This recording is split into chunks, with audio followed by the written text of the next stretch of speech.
Pop your trunk. On the driver's side here, behind the taillight, behind this carpet, you're going to see the fuel shutoff switch. It's called the inertia switch, and it triggers if you get in an accident and the car feels a G-force from getting hit, and it turns the fuel pump off. So we're going to take off these little this little screw thing here. We'll get in behind here and then unplug that sensor. So once again, we're here behind the taillight inside the carpet, and this is what it looks like right here. It's just this thing with a little button on the top that you would push down to activate it, and then there's just a little tab here that we're going to undo. Just going to pull up on the front of it and slide it off, and then we're going to start the car, and eventually there will be no fuel pressure. So I just pried up on the top of this and then pulled it down with both hands. Now start the car and let it idle for a few minutes or until it runs out of fuel. Shouldn't take too long, but it can take up to a few minutes.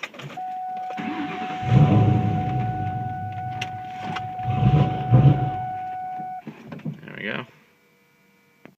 Now you can put the car in the air. So just lift it up and properly secure it on jack stand so that the back end of the car is up in the air. So we're lifting on the back right here on the subframe connectors, and then that's also where we put the jack stands on each side.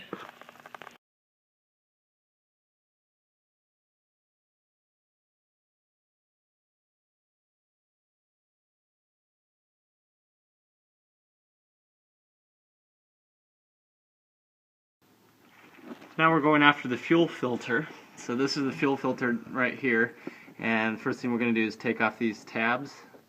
Kind of just secure it to the lines. So just get a screwdriver and start prying, and you'll see that they start to come off. Just like that.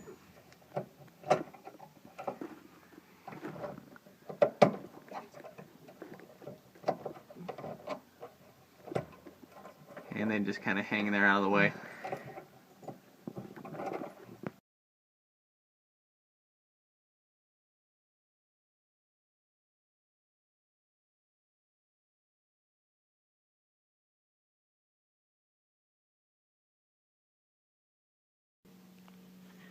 Okay, so basically you just take this tool and it wraps onto the fuel line, and then as you close it, what it does is the tool goes into the fuel line and spreads out a clamp that's holding this on.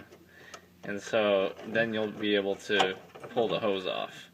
But basically, just so you know, that's what you're doing, is going around that line and pushing inside of here to spread the clamp to pull it off. So now we're going to take off this side over here. So this is just another one of those disconnect tools. It's the same thing. It basically goes over the line and then comes together.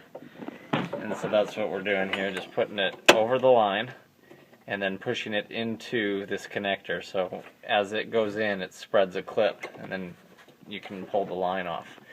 Now be very careful, because we took quite a bath with this. Tons of fluid's going to come out of here and get you all wet. So make sure you're wearing safety goggles and just prepare to get a little wet. So now we're going to take this off right now with this band. We're just going to loosen this with our screwdriver, and that'll give us more access to slide this fuel filter out.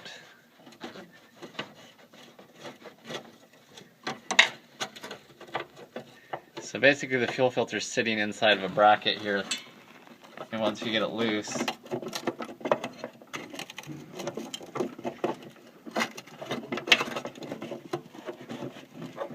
it'll come out of the bracket. So now we're just going to get the fuel filter out of this cradle to better work on it. So we undid this band and kind of moved it off to the side, and then over on this side there's a little bit of a latch that you're just going to go around and out of like that. So now we're just going to pull it out of the cradle, and now we'll just have a little more access on it.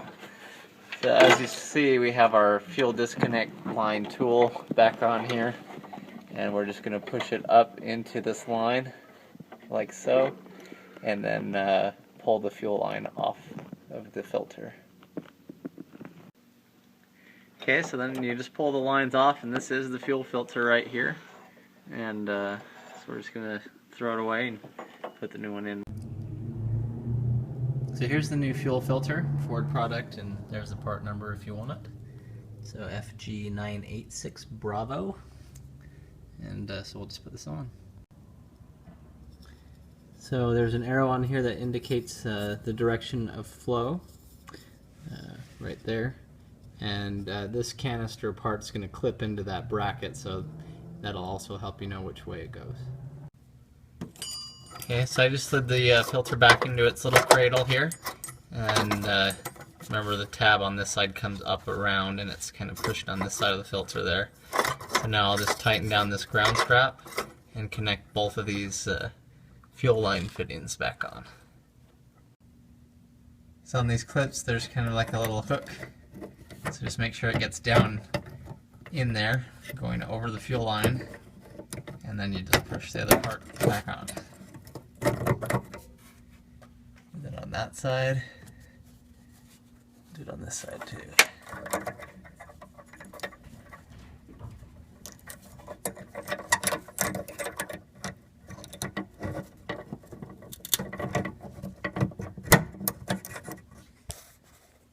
And the fuel filter is now replaced. Okay, and then don't forget to plug your inertia switch back in.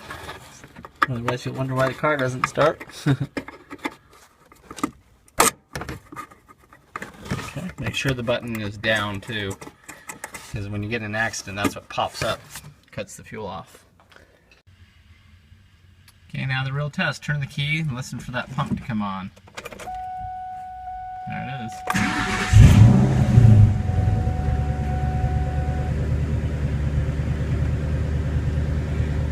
Probably have a check engine light, so you can go to AutoZone and have them turn it off, or in my case I have a tuner, so I can turn it off with that.